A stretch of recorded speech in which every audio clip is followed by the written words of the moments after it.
There we go. Sorry about that. I should have a mic now. Um, Hopefully somebody will come into the chat to confirm. Is my mic working? Because I did. Okay, that's muting. Is my mic working now? Or if not, okay, cool. We have working audio. Sweet.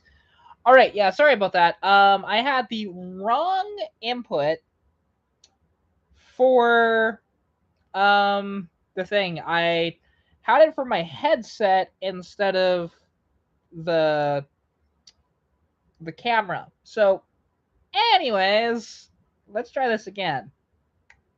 Um, it was just you know, the input for the audio was again. It was set to this headset here, but I'm not using the headset obviously. So, that's the reason why. Simple change, not a big deal. But anyways, so welcome. Um, I actually want to chat about, to be honest, of my big road trip and what it was all for. Like you can see in the thumbnail of this that it's for, like, and even in the title that I did this giant road trip because of to pick up a motor and transmission.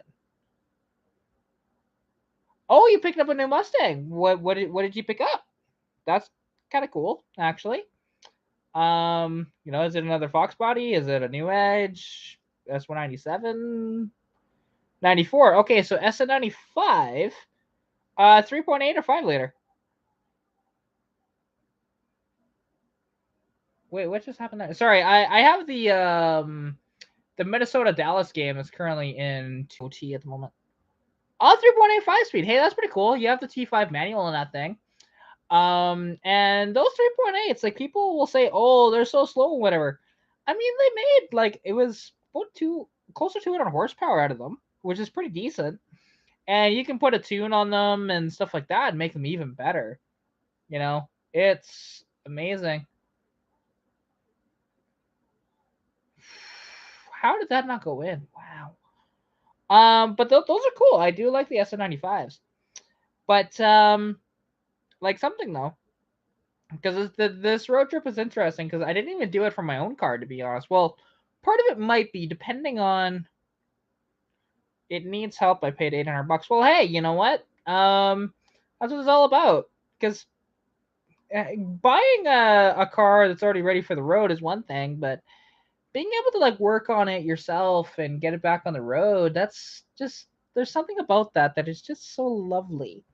I love being able to do that sort of thing. Like actually there's a Dodge that I might work on to get back just running and driving because I'd love to drive it around the yard. That because there was a trade for that my friend Greg did, and that's the property where I always go to. And I don't know if I'll be able to sell this one, but that's totally fine. I'm okay with this truck sticking around. To be honest, this is a truck that I would own a heartbeat. It's cool because I don't know what year it is. He didn't tell me, but it's a 50s Dodge pickup, which is really neat. Probably has a flathead 6 in it more than likely. I doubt it's got a anything else. You still need an inspection on your Rat Rod Ranger. Well, I mean, both can happen, I suppose, depending on budget, but highly unlikely. Likely an inline 6, only because trucks typically didn't get the Hemis. You know, oh, you work at Lorco. There you go. Perfect. That's a perfect place to work at for um especially to be able to get probably discount on parts and stuff like that is perfect. So yeah, because like this truck, I wish I don't have my connection to getting discounts anymore. Well, I mean, okay, actually, technically, that's a lie. I do, but I have to go up to Edmonton and I have to contact Roy Marco to get these discounts. But normally, I just say screw it and I just pay for it out of pocket and don't get the discounts because depending, it's not very much, and a lot of the time it has to be like through his YouTube channel, or I mean, realistically, I don't know if I could. It'd be cool if I could have that same deal that he has, to where if I shout out the company, that I can actually get the discounts that he gets, and videos, which I would do in a heartbeat, 100%. But we'll see. But yeah, because I'll show you this Dodge pickup actually. I need to open it through here. Scroll up in my chat here.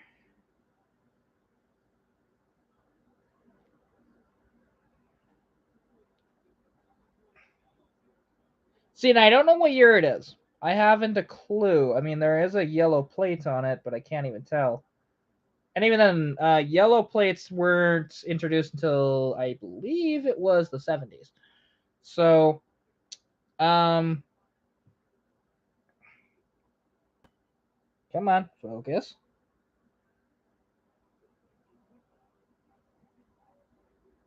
There you go.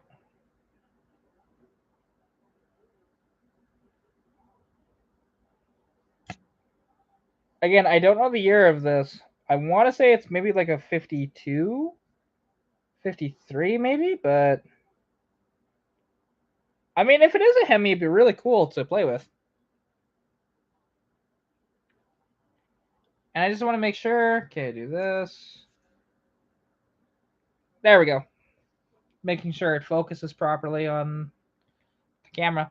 But it's a cool thing. I mean, even if it's just a flathead 6, that's totally fine with me. I would love to work on this thing and get it going. Make a fun little YouTube video or two, to be honest. And because like I love old trucks. Because there's one other really old truck on the property that I want so badly, but I know I won't be able to get it. Period. It's gonna be too expensive, and that's, well, it's not that it's too expensive. Technically, he's not gonna sell it, and even so, I can't afford it. But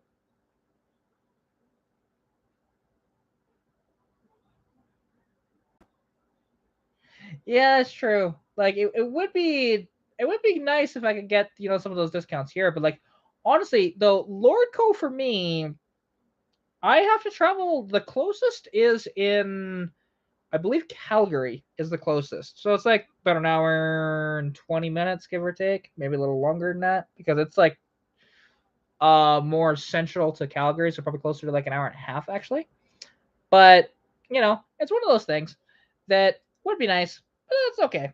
Oddly enough, I don't need much for parts, although like actually, I mean, I don't really like driving to Calgary that much. I do it all the time, but it's just one of those things. I only drive to Calgary when I have to, or if there's a car thing going on. That's about it. Um, and oh, you will be in Alberta. That's cool. I forgot. Yeah, you're like in BC, aren't you? Just trying to remember, to be honest, because it's been a minute since I've seen you in the chat, and I don't remember all the information. But you're in northern BC. Okay, cool. Where are you gonna be at in Alberta? Like, are you gonna be in like the Edmonton area or Calgary area or what?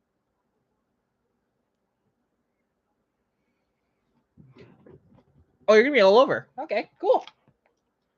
And actually, I need to. There we go. Mostly Red Deer. Well, hey, actually, Red Deer's pretty close to me. Red Deer's only about an hour, so that's kind of cool. Because I'm in Sundre, right? So it's not too far, to be honest. And like I do want to actually, because Red Deer, and I do want to hit at least one of the cruise nights, just to say I have gone. Thursday nights, there's this massive cruise night that happens in Red Deer, and we're basically just everybody comes in, and it's just this sort of big car meet. Got to stop in Whitecourt. What are you doing all the way up there? That's quite a bit north. Like it. Okay, so you got to stop in Whitecourt, then Edmonton, and then Red Deer. Yeah, okay, cool. And then Calgary. Okay. Ooh, that was close. Like, cause I am that's one of these things actually. Cause actually something I wanted to chat about, which I will talk about this in a video as well. Probably this week that I'll try and film that and release it because there's going to be 2 auction videos. They're already uploaded. I'm waiting to I'm waiting to actually make them public only because interested in some stuff in the auction and don't want to have any of that stuff potentially sell and that sort of thing. That I don't Copar there? What? You don't do I don't know what do you mean Copar? What? I'm so confused at that comment.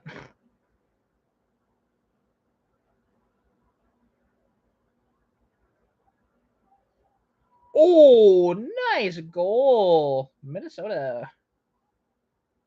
Okay, yeah, because I don't know what that is, but no worries. Meanwhile, I'll continue to talk about actually the road trip that I just did. So I went from uh from here in Sundre to Edmonton, down through Cheadle, through Vulcan, through Lethbridge to Coaldale, and then drove back to Sundre. And then the next day, I drove to Edmonton to drop off the truck and the motor and transmission, and get my Mustang back here, right? So, which it worked out pretty well. Other than one issue that happened last night, but Copart, yeah, I don't really do Copart because I honestly one of these things with like Copart that I don't like, you need a membership to actually, bid and stuff like that, which is dumb. I don't like that system, so I don't bother with Copart. To be honest, I deal with other just auctions in general. Smaller auctions that doesn't cost you anything to bid, right? Because I don't have a lot of money to begin with. So, yeah, and to be honest, like Copart, it's always something that's damaged, and I prefer not to pick up things that are damaged. Sometimes it's not, but very rarely they're always some sort of damage. Oh, and why is that? Like, why were you blocked out on bidding? Yeah, 46 clean titles, but a lot of Copart cars I don't care about. I don't care about these newer cars at all. I'm about the classics, right? If anybody knows me, oh, webpage is down for cell phones. Ouch. See, that's the one thing I have the computer here, which I mean, I got a fancy mouse now, and I also have a fancy keyboard too. Cause see, the fancy keyboard lights up too. Does this kind of color shift? Slowly but surely it does it, but just kind of cool.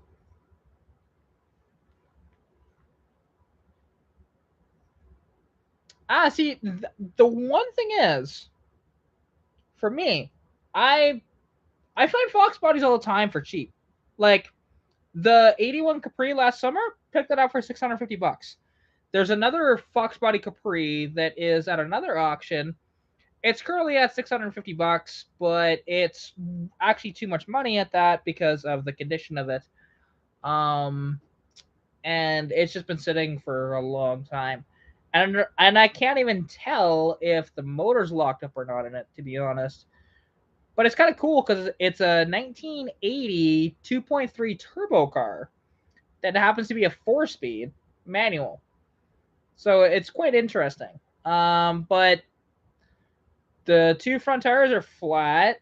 The core support is bent.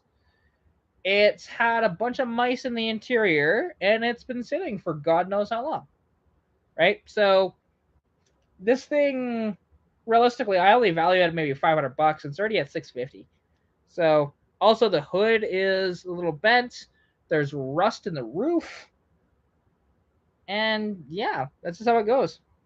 Also, you can't open the passenger door more than about 3 inches because it's hitting the fender. So again, one of these things, right? But I find Fox bodies for under $1,000 all the time, all the time, and it's just come summertime, I'll see a lot more of them. And I find Capris, I find Mustangs, various years. That yeah, I don't need Copart for that, to be honest. And again, Copart costs money to bid, which I don't like that. I'd well, of course, but realistically, some of those ones in Copart are not going to either. Like any of these ones that I am interested in bidding on, I know I'm gonna have to do a bunch of work to it anyways. That's fine. It makes it fun, and just like my buddy Keith, he likes to have a car that's a bit of a project. My that 81 Capri, now it's much better. But when we got it, it had almost no brakes whatsoever. Um, and it was just terrible, to be honest. That car, uh, it had like so the brakes, like it was a dead pedal and it didn't have much braking capabilities. Period. I actually, when I drove it, because I drove it from Calgary back here to Sundre, and this was last summer. We picked this thing up, like I said, for $650. We picked this thing up. And driving it back, it happens to be a 200 inline six automatic. With a 7.5 rear end. Mine had a 6 3/4, but we think it was actually swapped into my car. I don't know why, but they did. Or maybe it was the original rear end. I can't remember. I don't think I have the tag for the rear end anymore, so that's fine. But yeah, so this 6 3/4 rear end, was in the car. But like this Capri, it was interesting because when I pressed the brakes on it, like when I drove it for the very first time, I had to press very hard on the brake pedal and pull the handbrake up to get it to stop properly, because otherwise it would have just rolled through stop signs and stuff. It was terrible. It also smoked a decent amount when we got it, but quick stop to Canadian Tire. We fixed a couple of vacuum leaks, and then as well we put some Marvel Mystery Oil in it to make it a little better, and it cleaned it up, and it does not burn any oil anymore because of putting that Marvel Mystery Oil in it. So it actually runs fairly decent now. The carburetor is a little junky, but welcome to those one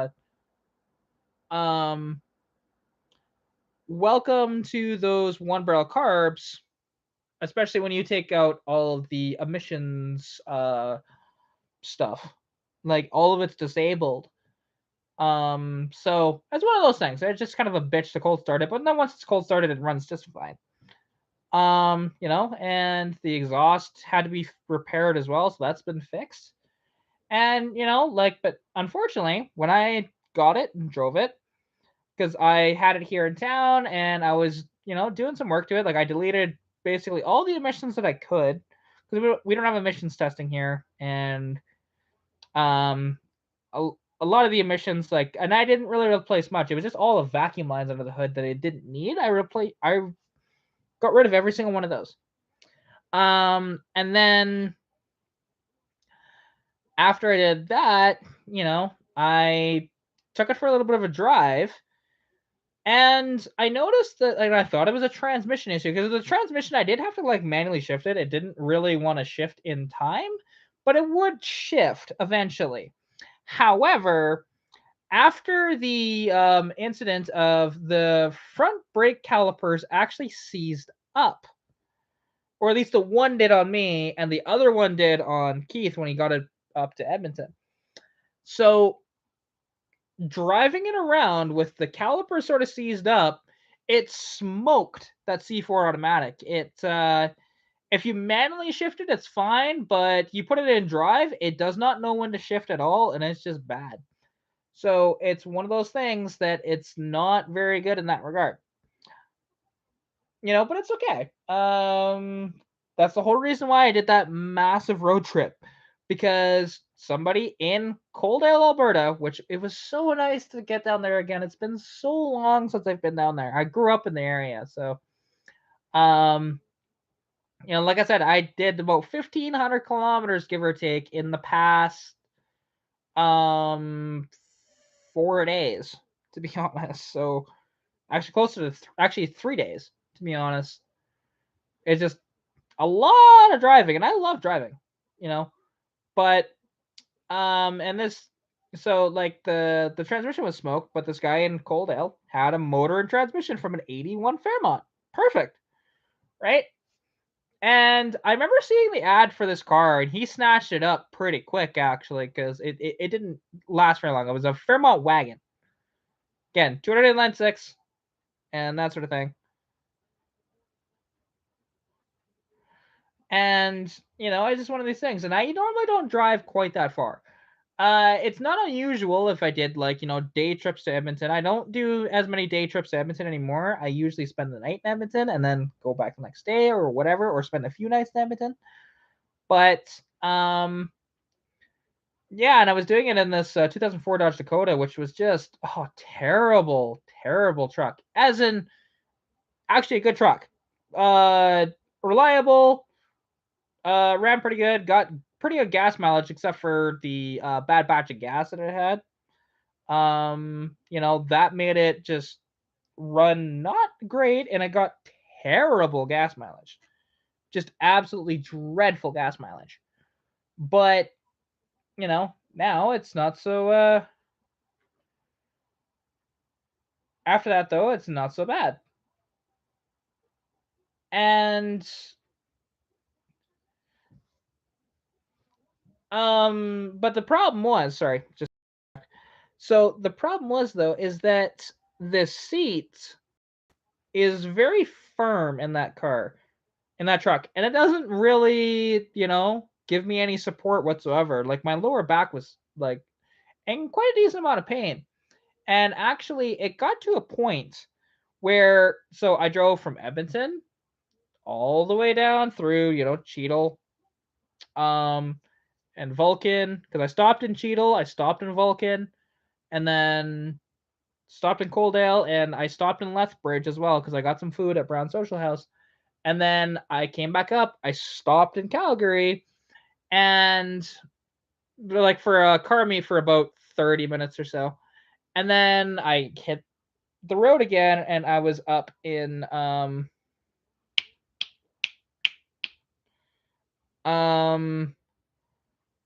I got to Olds, and I had to pull over. I pulled over at the co-op. It was just outside of Olds, because the back pain was so severe that I was like literally screaming in pain, that I could not handle it. So I had to pull over and just try and lay down in the truck, which actually did work, to be honest. It did help me out a bit, and then went back, drove home, which was about 50 kilometers or so after that. So yeah, it was just one of those things. I don't recommend doing that. If you have a bad pack like I do, that's not a user-friendly truck. It's just got stock seats in it, but they're just so firm. And I can't do firm seats. I have to have some support, to be honest, and those had none. So, yeah, and then I drove it back up to Edmonton, and then I was fine. And you did 3,200-ish kilometers in 3 or 4 days. See, I could do that. I could do that. And I could have done that then, but I haven't had a reason to do that. Like if I had a passport, I'd actually get down to the States and deliver that engine to California to a friend of mine to do some to finish the EFI DIS head for me. And having the full engine there would be perfect because, and at that point I could just drop that entire engine into my car because it's, same as what I have. But yeah, it's just one of those deals. Um, Unfortunately, I don't have a passport, so I can't do that. I need to see if I know anybody that happens to be going down there with a truck that we could just load that thing up and deliver it to him, and then we can figure out how to get it back later. Because it's not like a urgent thing to get it. It'd just be kind of cool to have this multi-point fuel injection. It's a DIS system that doesn't actually require an ECU, right? It's kind of cool.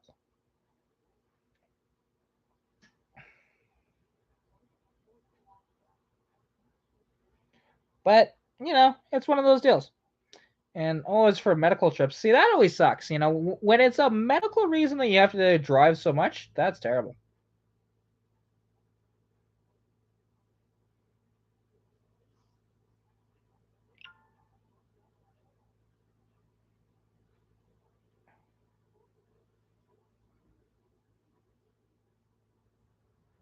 Oh, that's cool.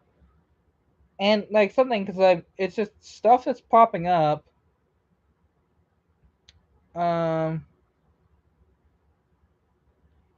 Fair enough. Yeah. See, that's the one thing. Like I struggle. I do struggle with flying. Like I can still do it. I just don't like doing it. And it's been 2 years since I picked up the limited slip for my car, and it was just terrible because it was trash. I remember that truck. That thing was so cool.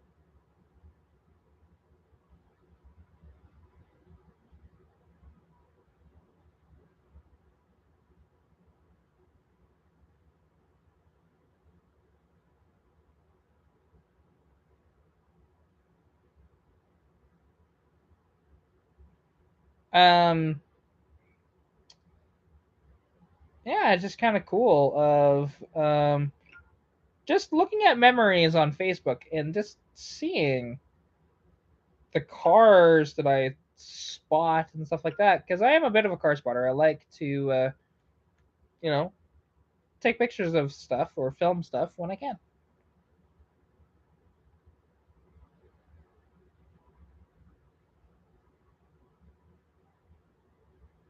But at least with that rear end, I actually got my money back out of it. So, and even 4 years ago, that's when I actually met Nils' brother at the gas station. He had this really cool '57 Chevy, and he's actually wanting to put a 4BT Cummins into it. I don't know how far along that is or anything, but I'd have to talk to Nils about that. And realistically, I know where he lives. I could just stop by and be like, "Hey, what's going on with that?" Although he's not here right now. He's on his way to Ontario, so you're looking up hoods for your car. See, like depending on what you're going for, because like 94 is a little odd because unless you go with like a cowl hood or something like that, there's not much when it comes to those hoods for like aftermarket that I think actually looks really good. um there's obviously some other ones, but it's just one of those deals. And that's always the thing of trying to figure out what do you want to do. Do you want to, like, I've always thought how cool would it be to put a super coupe motor in a Mustang. Honestly, that'd be kind of neat. So have the supercharged 3.8 instead of the regular 3.8. Just be kind of fun, right? But or even because I don't know what mods you'd actually have to do to accept the supercharger if you did that, to be honest. I'd have to talk to my buddy Shane about that because he's a wizard when it comes to these 3.8s.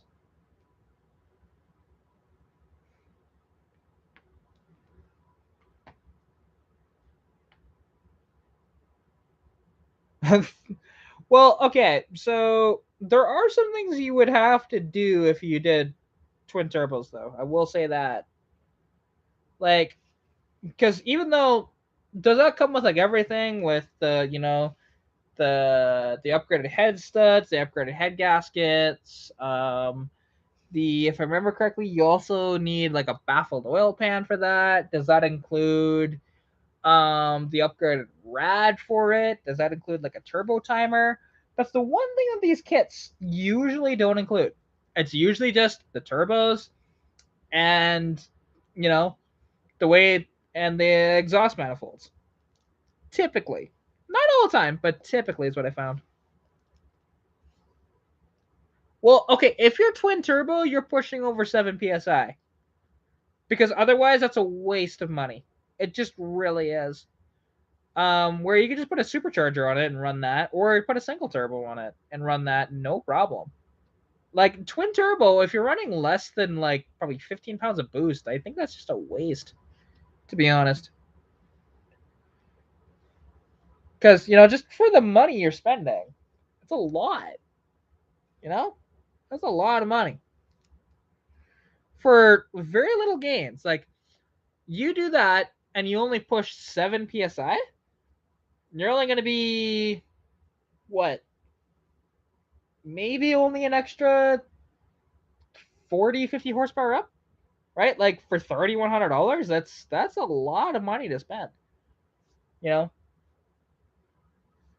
like actually in my Mustang, I've actually spent like I can spend less than that to get that kind of power in my inline six. You know, there's some stuff like you know because realistically, like the easiest way to gain a bunch of power out of the inline six is, to be honest, just getting a header. It'll gain you about 40 horsepower, about 50 to 60 foot-pounds of torque. It's fantastic.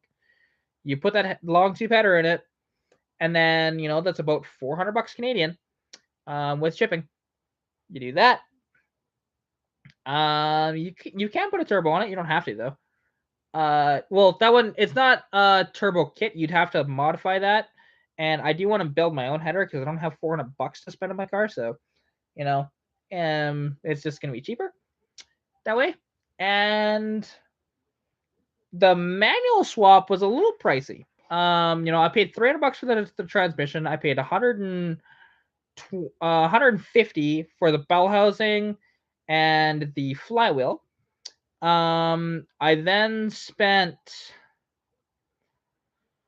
the clutch was I think $200, and the clutch fork because I lost my one clutch fork. I don't know where it went, so I had to buy another one. It was an extra 60. So I think it was 60 or $70, something like that with shipping. So what is that total? I mean, that's about $700 or so, which is not bad considering and that T5 is a used T5, but and it was out of a that T5 was out of an '83 Mustang. So the very first year for the T5 in the Mustang. So it's not as strong as the later ones.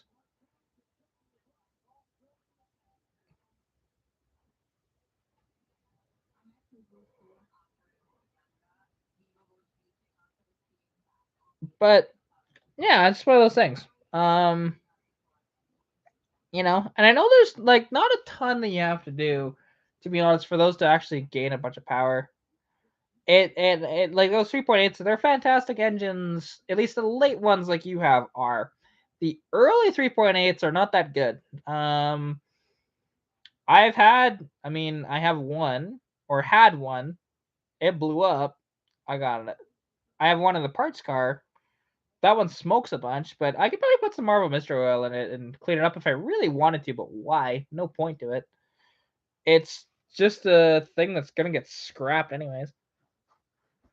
So yeah, it's one of those things. But like if I'm running a turbo though in my car, I think I'd want a turbo timer anyways. Just it so that it cools, or so that the engine stays running after I shut it off for a little bit, just so that it stays running. Yeah, well, I know that's the very first year for that. It's also the first year that the 3.8 was reintroduced into the Mustang after it was dropped after 1986. 1987 through 1993, the Mustang could only be had with either a 5-liter V8 or the 2.3 4-cylinder. So that's one of those deals. And like you have the SN95. The 94, 95 ones, interestingly enough, with those are actually the best years if you ever wanted to 5-lug swap a Fox body. Those are the 2 years you want. Those front spindles will bolt on to the Fox body without like any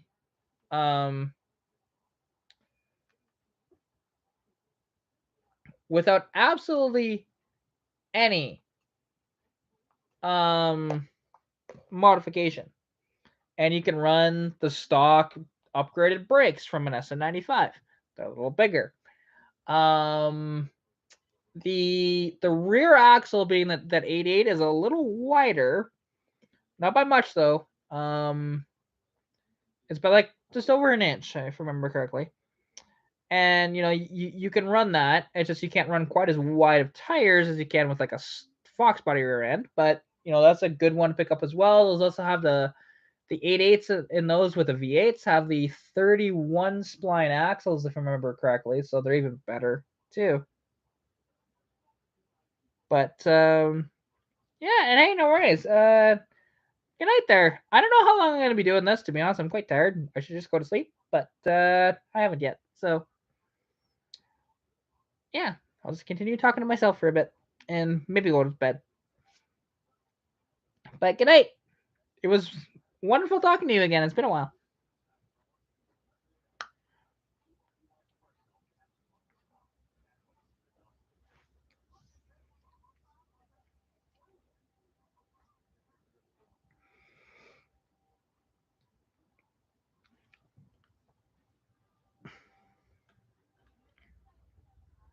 I mean, I'm trying to remember if I apologize. I don't remember your name on Facebook, so there's that.